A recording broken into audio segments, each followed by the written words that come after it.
What is going on, guys? Welcome back to the channel. So in this video I'm gonna go over a few different things. I've been getting some DMs from you guys, and one big topic was, am I moving on to the next platform?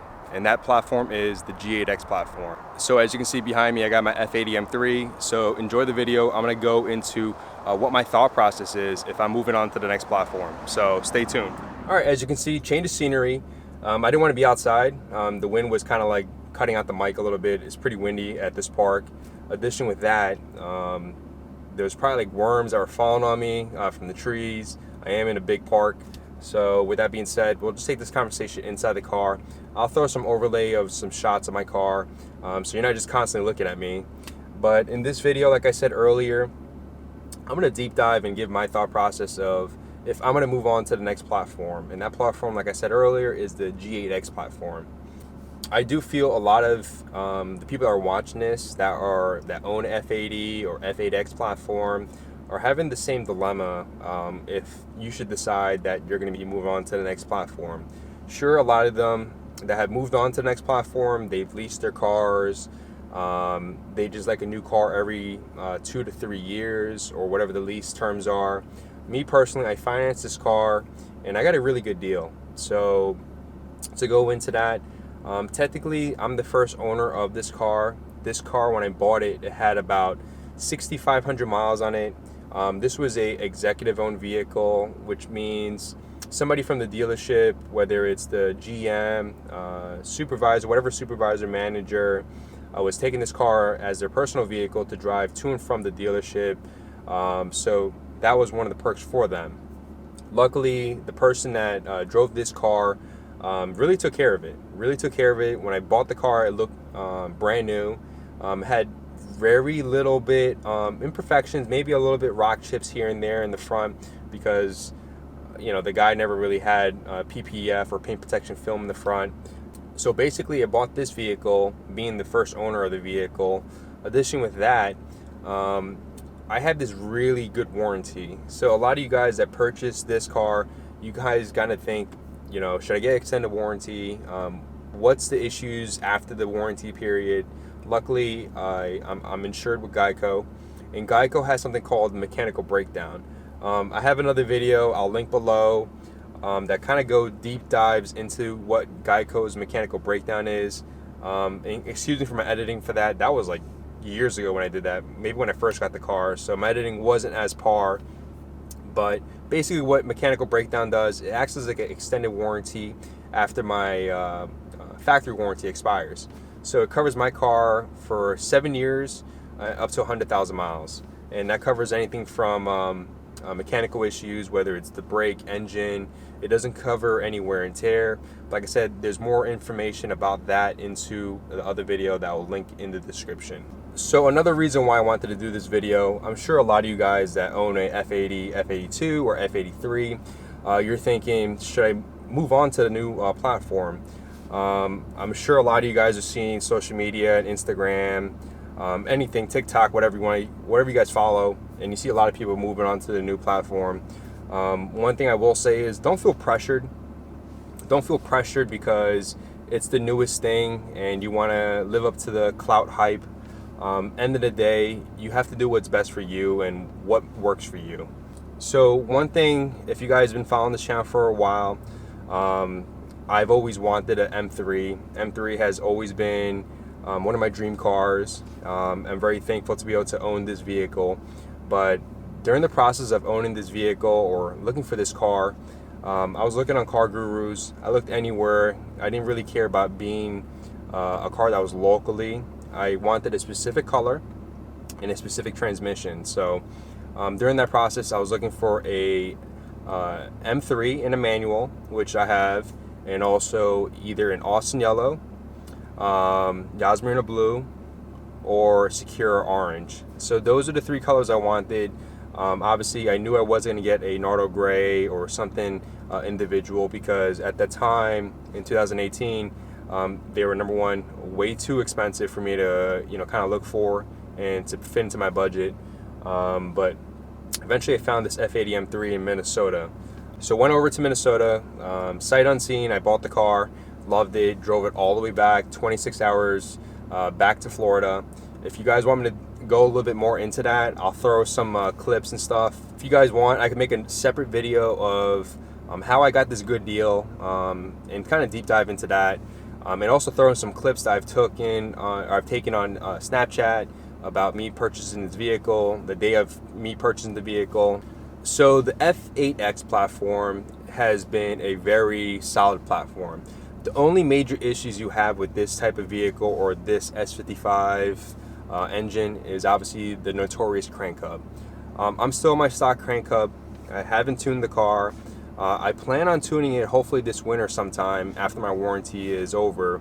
But as of right now, all it has is Venturi intakes, as you guys saw in the previous video, RK titanium charge pipes, and my active Autowerke equal length Midpipe that's paired up with my AWE switch path exhaust.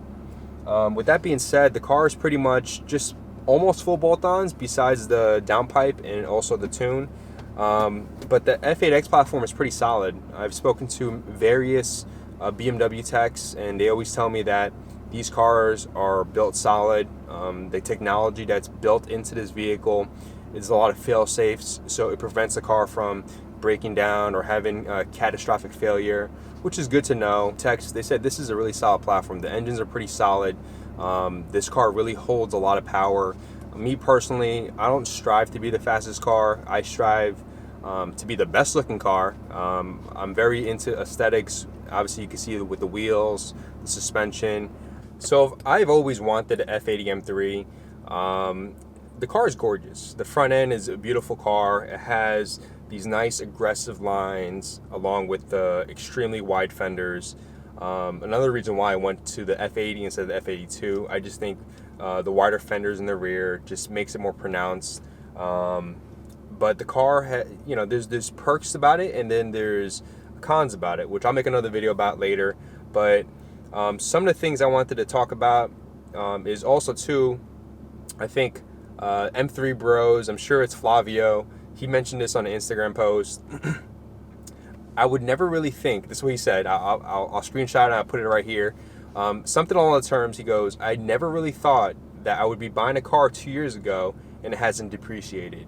As you guys know, the used car market has appreciated by a lot. I'm not sure why. If you guys know exactly why, let me know in the comments.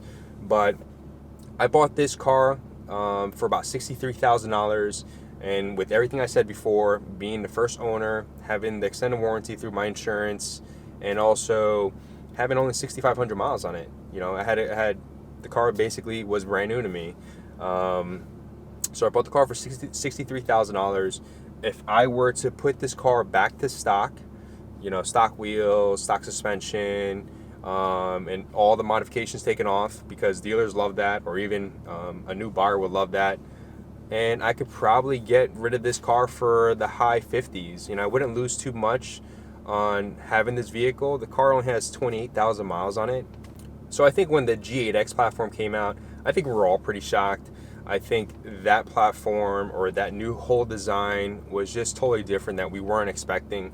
I know that there was a lot of spy shots that were happening around, and you could kind of see that the new M3, the new M4 is coming with a huge grille. I think in the beginning, I think a lot of us that owned a previous M3 that are just that love that design of sleek design and aggressive lines on the body.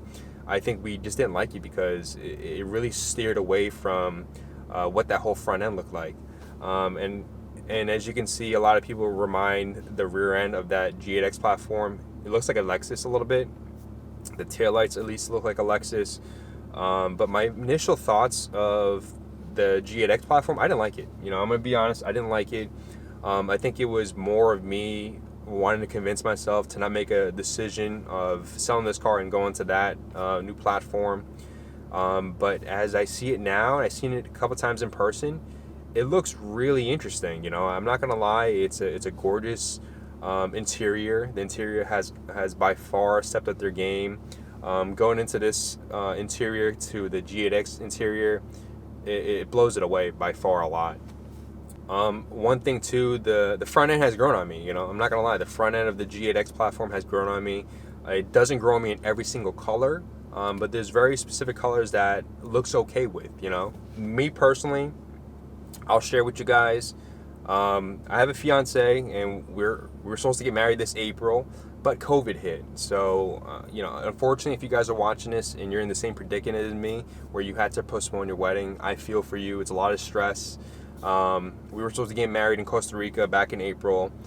For that reason, we've canceled it, unfortunately. We're going to be having our wedding in Miami in 2022 of April, so we're excited for that. So that has postponed a lot of different things. So one thing that I will say is we were supposed to be married, have the wedding, and then sometime this summer we were supposed to be house searching. And as you guys know, house searching right now is extremely difficult because housing prices are going up. The cost of wood, the cost of labor, the cost of raw materials are going up. So me personally, in thinking financially about it, it wouldn't be smart for me to get rid of this car where I've almost paid off the car, and also additionally is I've spent a lot of time, effort, and money into this car, and it doesn't have a lot of miles on it, and I haven't had a lot of trouble with the car. It wouldn't make sense for me to get rid of it. Although it would be nice to own a new G8X platform, and to own that car and to kind of go through the build process. As a lot of you guys know, this is not my full-time gig. YouTube is fun, and I enjoy it. I enjoy making content for you guys, and it's something that I have a passion for. And hopefully later on in the future, I could do this full-time where I'm just doing videos. I'm sure a lot of people think that too, but hopefully you guys can see the dedication and quality I put out.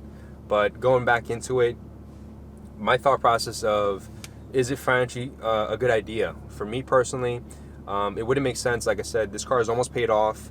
I didn't want to basically have another large purchase right before you buy a house. So I currently own my condo. I have a condo downtown Fort Lauderdale.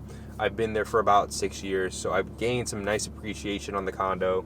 But we want to move into a house eventually after we get married because, you know, I'm going to be probably having some kids down the road, but thought process wise, it's not financially smart for me to get rid of this car and also to get a new M3. So one thing I will tell you guys, this is my honest opinion. I'm not sugarcoating anything. I'm going to give you guys the real me, but this is how I think. You know, I like to analyze things to the fullest, but this car has been amazing. I've never thought owning an M3 has opened up many different doors. One of the many different doors is meeting a lot of good people like Miguel, Baca, Grizzly, F80 Corey, which basically, and Kevin Tipton, which basically kind of formed this group called BMW Invasion, which we're not a club. I'll say it again, we're not a club. I'll say it again, we're not a club. We're a company, right? So we want to basically host events, memorable events for you guys, and we've been having a blast with it. You know, I think one of the most memorable events was definitely the Bear Mountain Rally. That one was huge. So I never thought owning an M3 that would open doors, and never thought I would have about 4,000 subscribers. So a lot of you guys that are watching this consistently and, you know, liking the video, I really appreciate that. It's something that means a lot to me because it takes a lot of time for you guys to take time out of your day to sit down and watch the video. But hopefully this kind of gives you guys some clarity. If you guys are in the same predicament as myself or having the thoughts of owning a new M3, maybe this would give you guys some clarity, like I said. Alright guys, I want to thank you guys so much for watching. Hopefully you guys enjoyed this video. I gave my personal opinion about if I'm going to be personally moving on to the G8X platform. And as you saw and heard, I'm not going to be moving on to the new G8X platform. This car is staying. I love it. It's a great looking car. I've had a lot of fun with it. And as you saw earlier and heard earlier, it's, for me personally, it's not a right time for me to make another large purchase like that when I have other goals in mind: wedding, house, family.